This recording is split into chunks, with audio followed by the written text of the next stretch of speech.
ये किस तरह का विरोध कर रहे हैं? देखिए, सबसे पहले ये बात मैं आपको कह दूं कि जब हम लोग विधायक चुन के आए तो बहुत जाति के लोगों ने हमारी मदद की है, और सही बात है, किसी न किसी समाज से आदमी जुड़ा ही रहता है। तो मैं भी जुड़ा हुआ हूं और मैं इस बात के लिए अपने आप को गौरवान्वित महसूस करता हूं कि सदन में मुझे लोगों ने भेजा। मेरी जिम्मेदारी है हर उस विषय को उठाना, हर उस विषय को जनता के सामने रखना जिसमें सरकार गलत काम कर रही हो।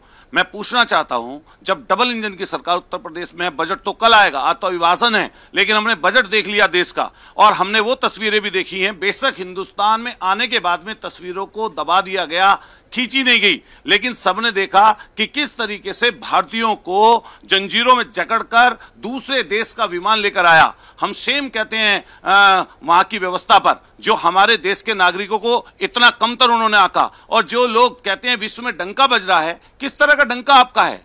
डॉलर लगातार ऊंचा होता जा रहा है। मतलब आप अंतर्राष्ट्रीय मुद्दा लेके आ गए हैं। यूपी में मिल्कीपुर, बेरोजगारी, कानून व्यवस्था को लेकर जो चरण सिंह की मूर्ति के सामने प्रदर्शन हो रहा था, उससे इतर आप अंतर्राष्ट्रीय मुद्दा लेकर आए और बेड़ियों में जकड़े हुए फहीम साहब भी हैं। और ये देखिए, ये दोनों विधायक जो यहाँ ये देखिए, ये मुद्दा है, लेकिन अभी बजट आएगा। लेकिन कह रहे हैं कि आप खुन्नस निकाल रहे हैं। समाजवादी पार्टी के नेता जो विधायक हैं वो खुन्नस निकाल रहे हैं, मिल्कीपुर में हार की खुन्नस। ये भी खुन्नस निकाल रहे हैं क्या भारतीयों से? भारतीयों का अपमान नहीं सहेगा हिंदुस्तान। और जिस विषय को हम लेकर आए हैं, हम पूरे 27 सांसद हैं इस समय, 37 सांसद हैं हमारे देश में, और 30 नंबर की पार्टी है। माननीय राष्ट्रीय अध्यक्ष जी ने हर वो विषय उठाया जो उत्तर प्रदेश का हो और देश के पटल का हो। हम लोग भी डबल इंजन की सरकार कहते नहीं सकते, ट्रिपल इंजन की सरकार कहते नहीं सकते।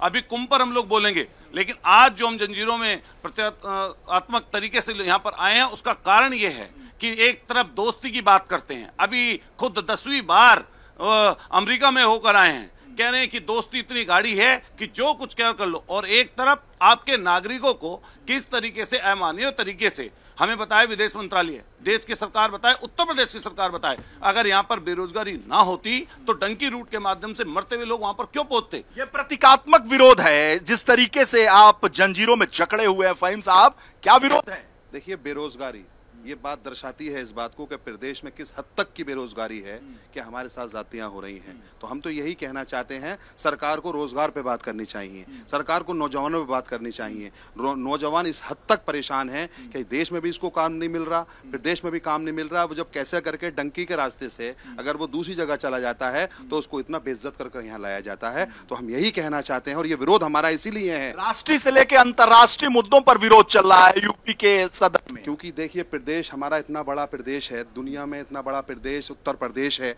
यहाँ के बहुत से लोग वहाँ रहते हैं, इसलिए हमारी जिम्मेदारी बनती है नैतिक कि हम उनकी आवाज को उठाएं और बेरोजगारों को रोजगार दिलाने के लिए। मुख्यमंत्री का कहना है कि अटैक किया मुख्यमंत्री ने कि समाजवादी पार्टी के जो विधायक हैं वो सदन सत्र नहीं चलने देना चाहते हैं, वो लोकतांत्रिक व्यवस्थाओं में भरोसा नहीं करते हैं, और मिल्कीपुर में जो हार हुई है उसकी खुन्नस निकाल रहे हैं। मिल्कीपुर में सरकार जीती है, पुलिस जीती है, और जिस तरीके का तांडव वहां पे हुआ आप सब लोग जानते हैं। माननीय राष्ट्रीय अध्यक्ष अखिलेश यादव जी ने हमेशा कहा कि आइए, आपका सबका स्वागत है मिल्कीपुर में, आकर देखिए सरकार किस तरीके से चुनाव लड़ती है। मैं दावे के साथ कह सकता हूं, जब आने वाले समय पर 403 विधानसभा को चुनाव होगा, जनता चाहे वो किसान हो, नौजवान हो, गरीब हो, बेरोजगार हो, और जो आज बेइज्जत करके यहां पर लाया गया, जिस तरीके से हथकड़ियां बांधकर, एक तरफ कहते हैं यूक्रेन का लोगों का भरोसा नहीं है, एक तब तो ऐड आता है आंतरिक व्यवस्थाओं में भरोसा नहीं। इनका है व्यवस्था, भरोसा है इनका। लोकतंत्र को इस जंजीर में जकड़ लिया गया, लोकतंत्र को इस जंजीर में जकड़ लिया गया। उसका सबसे बड़ा उदाहरण यह है कि लोकतंत्र का चौथा स्तंभ, जिसको बेड़ियों में जकड़ने का काम भी ये लोग कर रहे हैं, पत्रकारों को भी इसी तरीके से जेल भेज रहे हैं। और ये सिर्फ प्रतीक उसका नहीं है कि वो डंकी रूट से आए, ये प्रतीक उसका भी है किस तरीके से सामाजिक, राजनीतिक और किस तरीके से बदले की पॉलिटिक्स करके काम कर रहे हैं। मैं पूछना चाहता हूं, जब देश की सरकार में इतना बजट आया तो किसानों की कहां बात हुई? जनता ने वोट नहीं दिया और आप सरकार पर आरोप लगा रहे हैं। देखिए, मैं फिर कह रहा हूं, जनता वोट देना चाहती है और देगी। हम लोगों के 37 सांसद आए थे इस उत्तर प्रदेश में ही। ठीक है, तुक्के में आ गई, संविधान आरक्षण का झूठ बोला था। बिल्कुल, देखिए ये अंदाज है समाजवादी पार्टी के विधायकों का, बेड़ियों में खुद को बांधकर पहुंचे हैं विधानसभा में बजट सत्र में शिरकत करने के लिए, और घेराबंदी योगी सरकार की करने की पूरी तैयारी में है।